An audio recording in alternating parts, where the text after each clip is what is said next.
Kryetari i Partisë Socialiste Edi Rama ka shprehur qëndrimin e parë ndaj vendimit të Gjykatës së Lartë për çështjen e videopërgjimit të ish-kryeministrit Meta. Duke e konsideruar vendimin e Gjykatës së Lartë një tallje cinike me njerëzit e zakonshëm të këtij vendi, Rama tha se vendimi është një hap drejt instalimit të një regjimi të padrejtësisë në Shqipëri.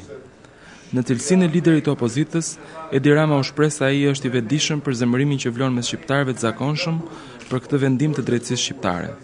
Jo më larg se dje,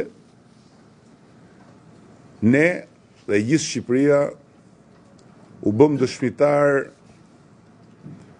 të një momenti tjetër dramatik për drejtësinë këtë vend. Të një tallje tjetër të madhe cinike me njerëz të zakonshëm të vendi. Të një hapi tjetër shumë të rëndë drejt instalimit të një regjimi të padrejtësisë dhe të faktit kryer në Shqipëri. Unë jam shumë i vetëdijshëm, siç jeni dhe ju, për zemërimin që vlon mes njerëzve të zakonshëm. Ashtu siç jam i vetëdijshëm edhe për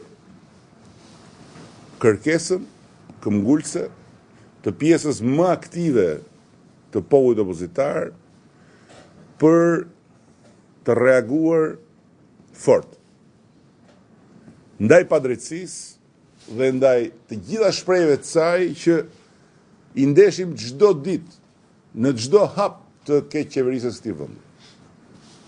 Por nga ana tjetër, le të jemi plotësisht vetëdijshëm se ka vetëm një rrugë për ta përmbysur këtë gjendje skandaloze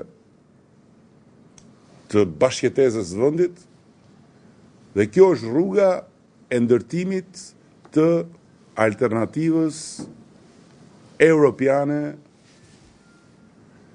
që ne kemi marrë përsipër duke nxitur tek të gjithë njerëzit që kontaktojmë, por edhe tek të gjithë ata që na dëgjojnë,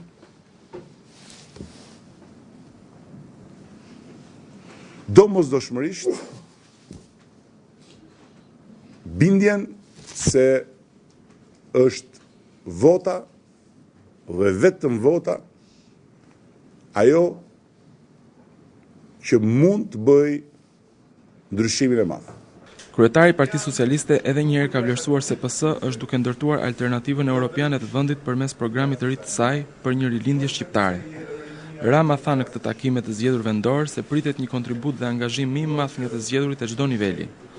Porosia e kreu të PS për këta të zgjedhur ishte të krijojmë kushtet për të bashkuar sa më shumë njerëz që të bëhen pjesë në rrugën e programit tonë. Ju jeni kryetar të komunave tuaja, por e përsëris jeni përfaqësues të popullit opozitar.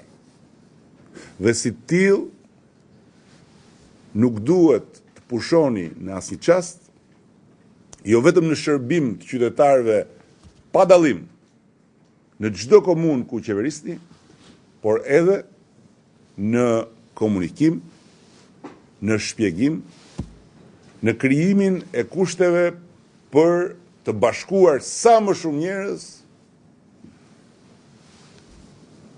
që të bëhen pjesë e rrugës programit ton, që të bëhen bashkëpronar të programit ton dhe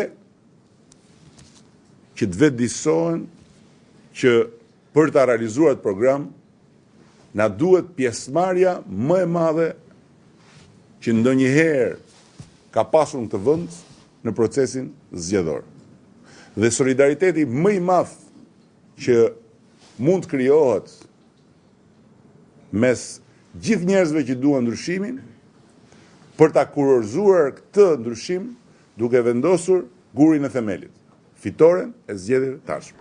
Takimi me kryetarët e komunave të zgjedhur në qarqet e Fierit, Beratit, Vlorës dhe Gjirokastrës u zhvillua në qytetin e Lushnjës. Në këtë mbledhje pune morën pjesë kryetari i Asamblesë Kombëtare Ruçi dhe sekretariati i Partisë Socialiste.